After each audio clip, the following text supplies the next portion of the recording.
Hello and welcome to RV Safety Part 1 of a 3-part series.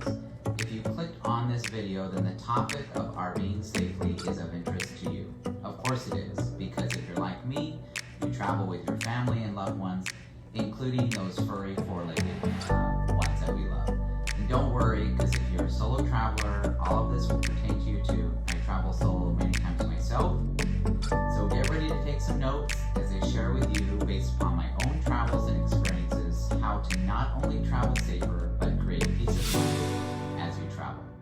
So today's episode is titled Preparing Safely for Your Trip, and we'll take a quick look into 3 areas. First, what items to purchase in regards to safety. 2, how to pack. And finally, the hooking up process or your connection process. So what do I mean by what items to purchase in regards to safety? Well, think about it. Many times you're traveling into unknown areas, although the ability to easily do research via social media and internet, remember the Thomas guides, but you're often still discovering or traveling into a new area. And as prepared as you might be, planning for the unexpected or unknown is just smart, especially if you're traveling solo. You might consider safety as it relates to someone whom you might encounter that has ill intentions towards you. No, it's not silly to be prepared for something like this, because things do happen all the time. Do you have some sort of weapon or device that you can use to ward off or protect yourself or loved ones? Think about it. You might purchase something like a baseball bat, axe, well, you might have one anyways from your campfire wood, bear or pepper spray, and some of you may even have concealed weapons permits which enable you to carry a firearm. I personally travel with an axe and bear spray and hope I never have to use them other than using the axe to chop up my firewood. But personally, I think you should give this some thought. Of course, I have to mention fire extinguishers, but I'm not going into detail here on that, as I made a whole video on RV fire safety. You can check it out here or here somewhere on the screen, and I'll also leave a link in the description below so that you can check that video out. But how about first aid items, such as a first aid kit, first aid booklet? Do you know how to perform CPR? You don't need to be a doctor to educate yourself a little bit in this area and hopefully be somewhat prepared for an incident or an accident. Also, make sure your first aid kit is complete. It's well worth spending a little extra to get extra emergency items, which will be included in that kit. So I'll leave a link to the first aid kit. It's a backpack, which I use. Cold, and it's just a really good all-inclusive first aid kit and safety backpack. And then I have another first aid and safety kit right here. Here's a bonus tip for you. I keep it readily accessible. It's in my truck so that if something happens during a travel day, be it to myself or someone along the route, I can quickly get to it. I know where it is. How about this? Do you have jacks for both the tow vehicle and the RV, and do you know how to use them? Are they rated to safely lift your rig so that you can change a tire? Do you have extra fuses to replace a blown fuse for both the tow vehicle and the RV? And make sure that they fit your vehicles. Do you travel with a tire pressure gauge, jumper cables, you know, that green slime fix-a-flat, a TPMS tire system, tie downs, Gorilla duct tape, dedicated RV GPS navigation system? If you take each one of these items that I've listed and just think about it for a minute, you'll come up with why this relates to safety and how these items can be used to create a safer environment. So all of these items will go a long way to help you travel safer, create a better prepared setup, and ultimately give you more peace of mind. So the next area I'll talk about is how to pack. And this comes from based off of many years of moves with my own family. I know that it is important how a vehicle is packed, especially when it comes to a truck and heavy items. How you load that truck. You can take the same principles and apply it to packing your tow vehicle and RV.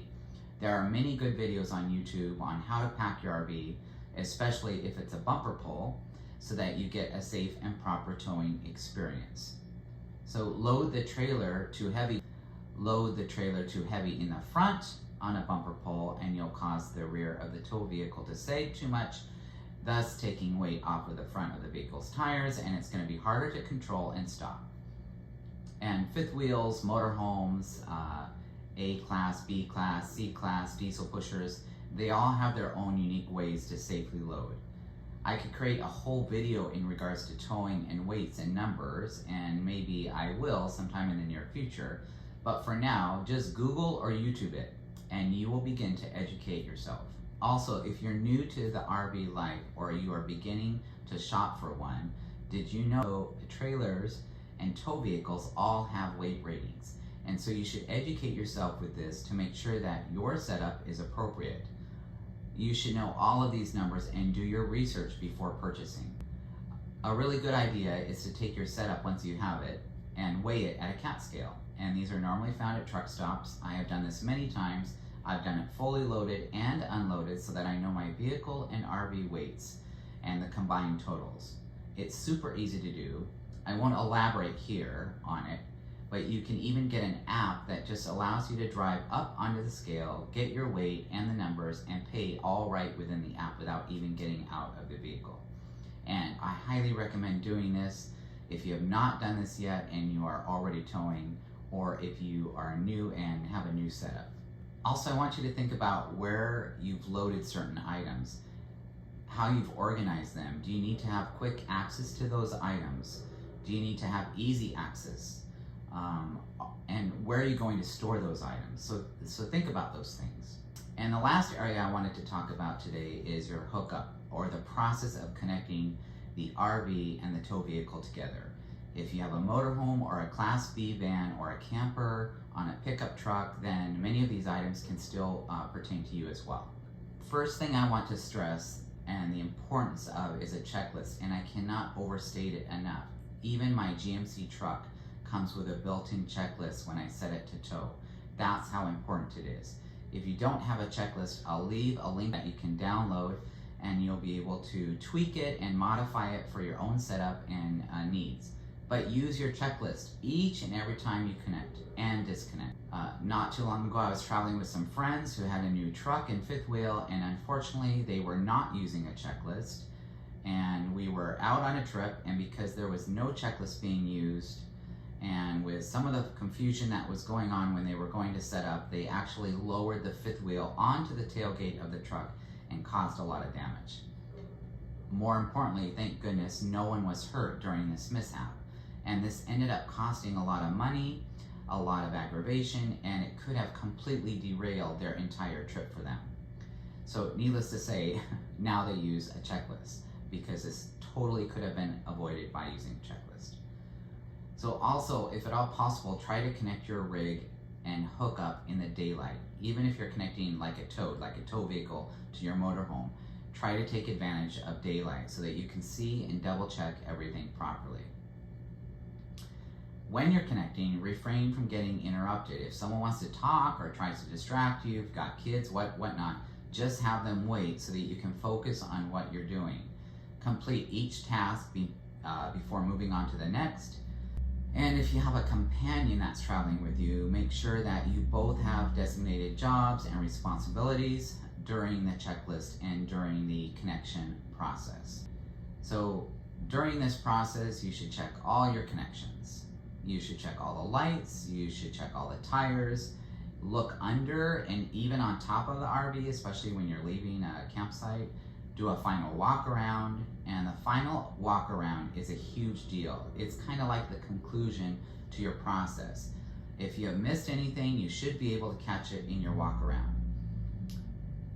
I do remember doing a final walk around and I didn't catch a small ornamental, like it was like a welcome to our campsite sign that I had hanging on the side of my RV. And when we were pulling out, I saw something in my rearview mirror that was kind of flashing in off the trailer, and I pulled over and it was that sign. So thank goodness I pulled over and I caught it. You're not always going to catch everything on your final walk around, but hopefully you'll catch something major that might be wrong or out of the ordinary. I hope this video got you thinking today. Please stay tuned for our next video in the series titled On the Road Safety. You can hit the notification icon so that you'll be notified as soon as I release it. And if you haven't already, be sure to subscribe so that you won't miss these next 2 episodes. Also, feel free to share this with a friend. Safe travels to you, and as always, enjoy your journey.